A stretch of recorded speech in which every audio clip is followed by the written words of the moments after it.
Well, there she is, public speaking trainer Suzannah Baum. And if you have that work presentation coming up, or you have to give a speech for a big event, well, tips on how to get over those nerves, that anxiety. Welcome back to the show, Suzannah. Thank you so much, Laura. So let's start with asking the question, why are people afraid of public speaking?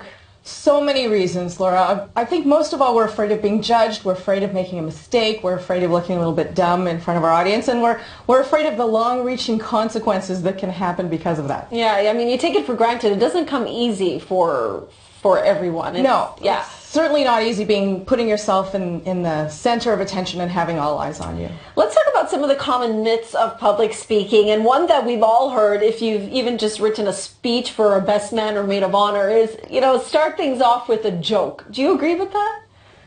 It's very risky to start things off as a joke. In the first 30 to 60 seconds of any speech you're giving, you are the most nervous. Yeah. So on top of everything that you're trying to just stay calm and make a good impression in those first 60 seconds, to add the extra pressure of giving a joke is a little too much. And it's further complicated by the fact that if you're not that funny, and if the joke doesn't go over, then that's a whole other complication to deal with. Okay, so let's go through some tips on how to get through a public speaking engagement. So what would you say for someone who's never done it before?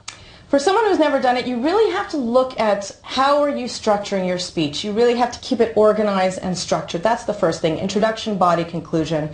Really tune into what the audience needs to hear. So you have to really understand who your audience is and what they need to hear of your speech. And it's important for you to step out and do it simply because you have this expertise to share. You have this background and experience, so bring it forth to the audience, but always make sure that you're creating it in a way that is relevant to them.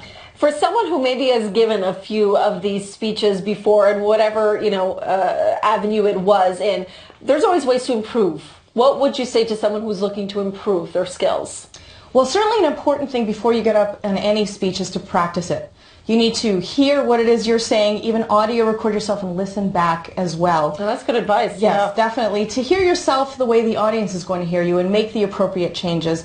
The other thing you can do is ask for feedback, but be very specific about the feedback that you are looking for and be very specific about who you are asking to give you the feedback, because how you look up there, you never know how you look up in the front of the room or in front of the crowd. So it's good if you have people who are telling you, but trusted advisors who will tell you and be honest. Well, that was my last question. So for someone who is asked for that feedback, how do you tell someone, not quite sure that joke is working in your favor? How do you help someone? Well, you know what? It's very important to be gentle when you're giving feedback on public speaking, because it's such an emotionally charged situation for the person doing it.